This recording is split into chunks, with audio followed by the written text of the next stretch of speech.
Assalamualaikum warahmatullahi wabarakatuh. Selamat siang Bapak Ibu Guru. Alhamdulillah kami dari PKG TJOK Kabupaten Bangka ingin mempresentasikan daripada hasil karya kami, dan sekarang alhamdulillah kami sudah memasuki paket modul 3 menggerakkan komunitas belajar, dan sekarang kami sudah di rencana tindak lanjut 2, yaitu unggah rencana tindak lanjut. Adapun beberapa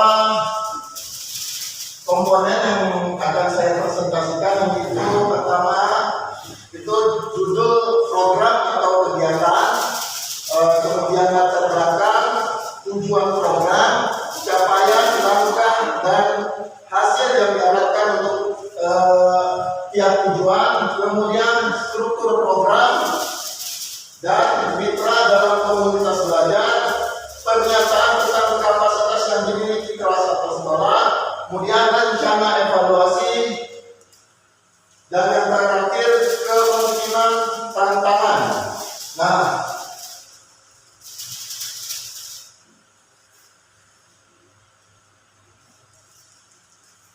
di sini judul daripada tugas kami adalah PT Kobatin, dengan singkatan PT Kobatin ataupun kepanjangannya permainan tradisional, komunitas belajar, dan tindak lanjut. Nah, yang pertama adalah latar belakang sekolah. Yang pertama, SD 16 Koba adalah sekolah yang terletak di Desa Puro Barat, Kecamatan Koba, Kabupaten Bangka Tengah, yang memiliki peserta didik berbagai macam latar belakangnya.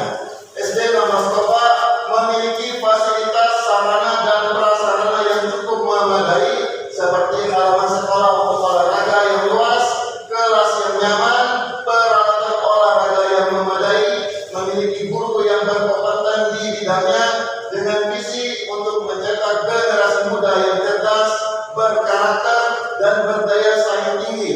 Sejak awal, sekolah ini telah mengakar kuat dalam masyarakat dan menjadi bagian tak terpisahkan dari sejarah pendidikan di wilayah ini.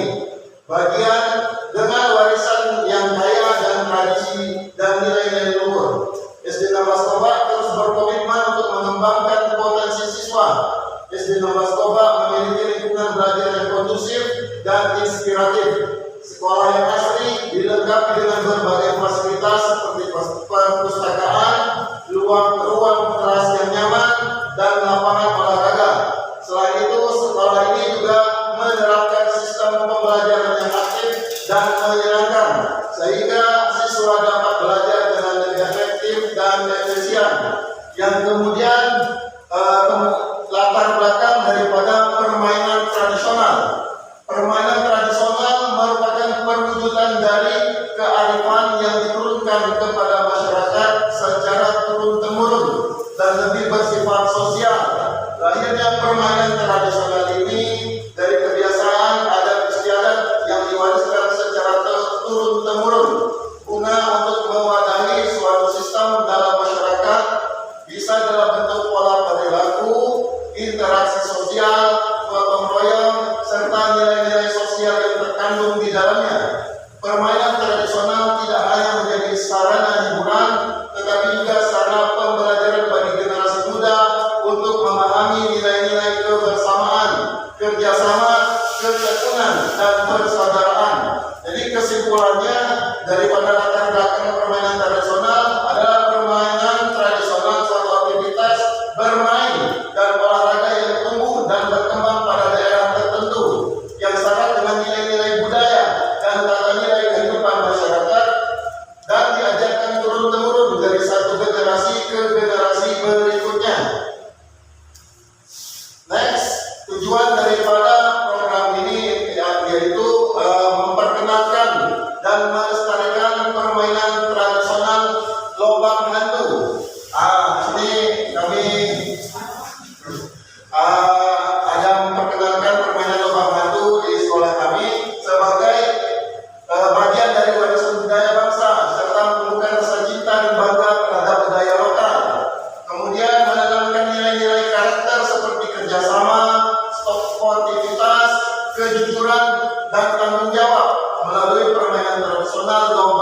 waktu. Kemudian mendorong anak untuk lebih aktif dan bergerak dan mengurangi waktu yang dihabiskan untuk kegiatan pasif seperti nonton televisi atau bermain gawai atau HP. Kemudian mempererat hubungan antara anggota keluarga dengan masyarakat melalui kegiatan main bersama. Lanjut. Capaian langkah-langkah dan hasil yang diharapkan untuk tiap tujuan, yaitu guru dapat mengintegrasikan permainan tradisional dalam pembelajaran pendidikan jasmani, olahraga, dan kesehatan atau PJK untuk mencapai tujuan pembelajaran tertentu. Kemudian mengadakan lomba atau festival permainan tradisional untuk melestarikan budaya dan mempererat tali silaturahmi. Yang lanjut, bermain bersama keluarga di akhir pekan dapat memperkuat ikatan keluarga dan memberikan pengalaman berharga bagi anak-anak. Kemudian yang terakhir, mari kita sama-sama melestarikan permainan tradisional Indonesia. Nah, adapun struktur programnya itu yang pertama, jenis programnya itu kokurikuler. Skala programnya itu akan dimainkan seluruh siswa kelas 5. Kemudian pengaturan programnya akan dilaksanakan di halaman sekolah SD 16 Koba. Mitra dalam Kombel itu yang pertama, kepala sekolah akan memimpin sebagai penasehat dalam Kombel. Kemudian guru PJOK dan rekan sejawat berdiskusi bersama dalam mengembangkan materi.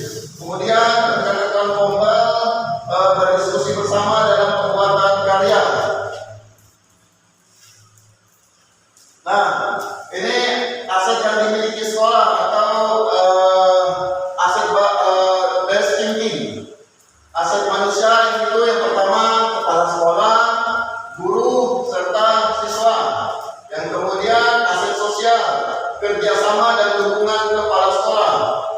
Kemudian aset finansial, yaitu dana bos.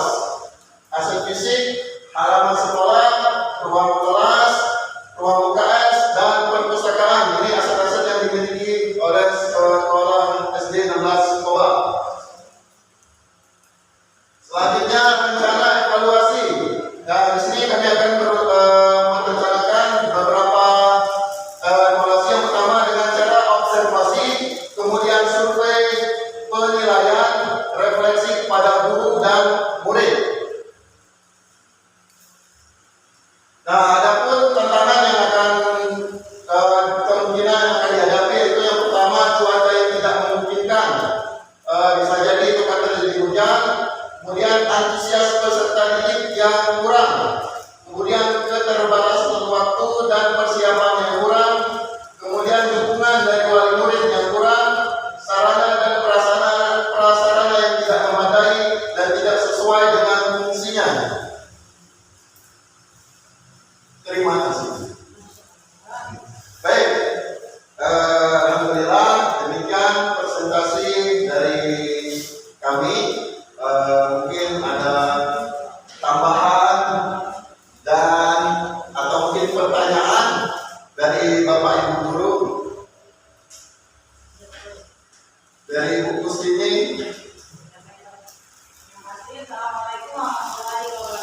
Waalaikumsalam warahmatullahi wabarakatuh.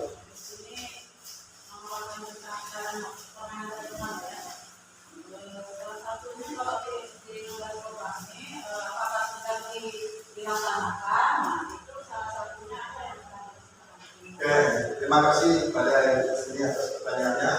Alhamdulillah sekolah kita sedang melaksanakan permainan tradisional. Salah satu daripada contohnya itu permainan tradisional lubang hantu, kemudian boy-boyan atau biasa bahasa bangsanya itu pecah piring atau lempar batu, kemudian hadang atau bahasa bangka bilun, kemudian patok lele. Patok lele ini kalau ini apa? Taktik yang pakai kayu. Apa tahu kalau bahasa Korea peletau atau ayam? Peletau benar. Permainan lubang hantu itu permainan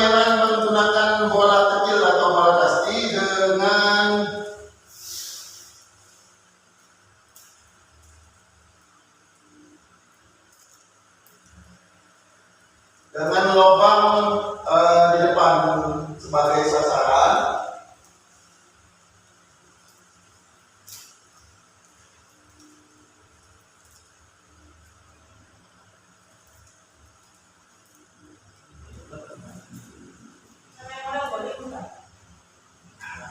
Boleh mungkin mirip. Ya lubangnya di depan. Nah, dari yang jelas. Nah, ya kalau di tempat jajaran kampung kami namanya bahkan. Ya. Dengan lubang di depannya sebagai sasaran. Ya, kalau biasa kalau kami tulang ikan itu pakai pereng. Tapi ini ada garis batasnya berapa 10 kali 10.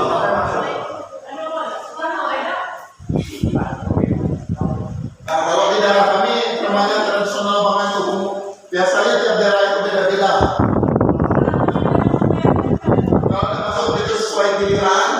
Kalau ini kan setiap lubang ini ada pemiliknya. Lubang satu misalnya pemiliknya Pak Rahman, lubang kedua Pak Solihin, andaikan 1 sampai 10. Nah, lubang yang kita buatkan siapa dulu pelempar pertama, misalnya lubang pelempar pertama itu Pak Solihin, misalnya itu lubang pertama Pak Solihin, berarti yang pelempar pertama Pak Solihin, sesuai lubangnya kita lakukan. Kemudian yang kedua, misalnya Pak Rahman, berarti urutan kedua Pak Rahman. Nah, urutan pertama melempar, misalnya Pak Solihin masuk ke lubang Pak Rahman. Nah, Pak Rahman itu nanti lari ambil bola di lubang, lempar ke teman, tapi kan karena ada batasnya, tidak boleh melebihi batas. Nah, kalau kena itu kita buat tanda. Misalnya minta game 3, 7 atau 9, biasanya 3 dan 4. Nah, gamenya 3, misalnya Pak Rahman lempar Pak Solihin, kena. Berarti Pak Solihin kena tanda 1. Kalau tidak kena, berarti Pak Rahman kena tanda 1. Itu gamenya sampai 3. Kalau sampai game. Nah, kalau sudah 3 kali itu misalnya dapat 3 kali itu Pak Rahman, misalnya dapat gimana 3 kali, Pak Rahman ditutup mata ya, terus kawan-kawan yang lain itu sembunyikan bola. Tapi kita sebagai juri atau guru olahraga itu menentukan daerah itu tidak usah terlalu jauh, biar nyari itu tidak susah. Misalnya di dekat tiang bendera misalnya kan. Nah, kita suruh jangan jauh-jauh dari tiang bendera. Nah, pas ditutup lalu lah. Nah, kalau sudah Pak Rahman cari dari bola sampai ketemu. Kalau sudah ketemu, dikejar kawan-kawan yang tidak kena hukuman tadi. Nah, yang kena kemudian Pak Rahman lempar ke teman yang dituju. Kalau kena jadi kawan Pak Rahman. Jadi kawan Pak Rahman ikut kejar sampai-sampai. Ya, intinya jadi hantunya. Sudah ya, paham? Ini contoh permainan tradisional pertama dulu. Kemudian ada lagi, mungkin Pak Solihin. Pertanyaannya kalau kita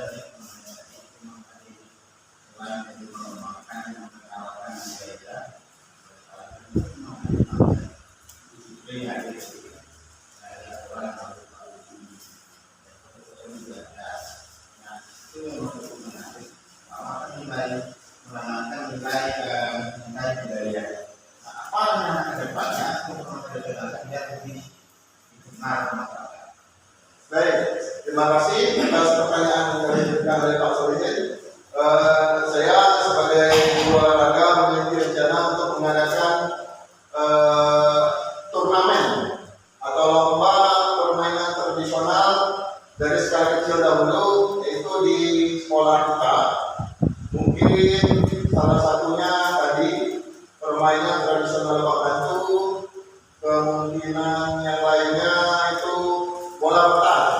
Ada permainan tradisional bola petak itu mirip dengan bola kasti. Sama bola kasti juga termasuk salah satu permainan tradisional. Nah, cara bermainnya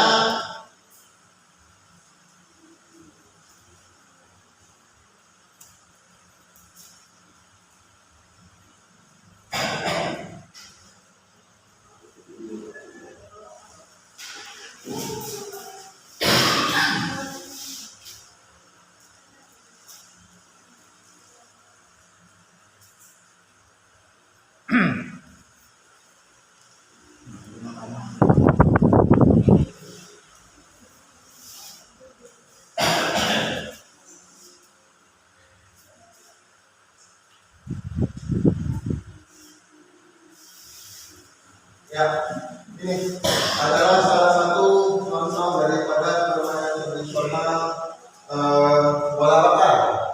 Nah, ini ada tiang hinggap, tiang 1 dan tiang 2. Kemudian ada pembakarnya itu kami buat dari tong sampah. Biasanya itu pakai kaleng biar bunyinya nyaring, bunyinya. Nah, cara permainan itu tim A dan tim B itu bermusuhan. Tim A misalnya seandainya tim A itu adalah tim pemukul dan tim B ada tim pelempar.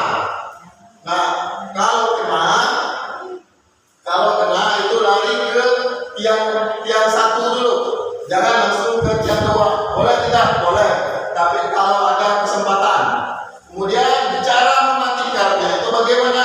Cara mematikannya itu, cara mematikan musuh itu adalah dilempar ke pembakar atau tempat sampah. Nah, itu kalau sudah dilempar ke pembakar atau tempat sampah, tim yang memukul itu akan mati.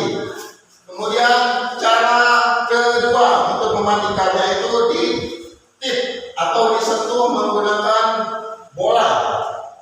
Kemudian yang ketiga, pemukul daripada tim A ini habis, tidak ada lagi pemukul A itu. Karena pemain sudah berada di tiang hinggap dan tidak ada lagi di area pemukul. Itu ada 3 cara untuk mematikan.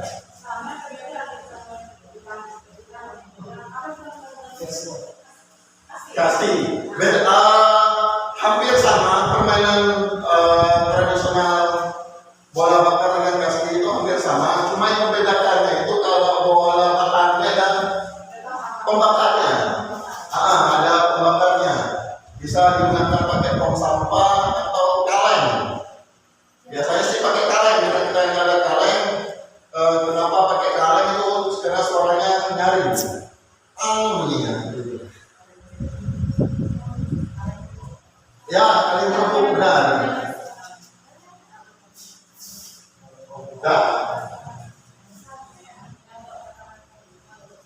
Cukup ya. Alhamdulillah. Terima kasih kepada Bapak dan Ibu Guru atas perhatiannya. Saya ucapkan terima kasih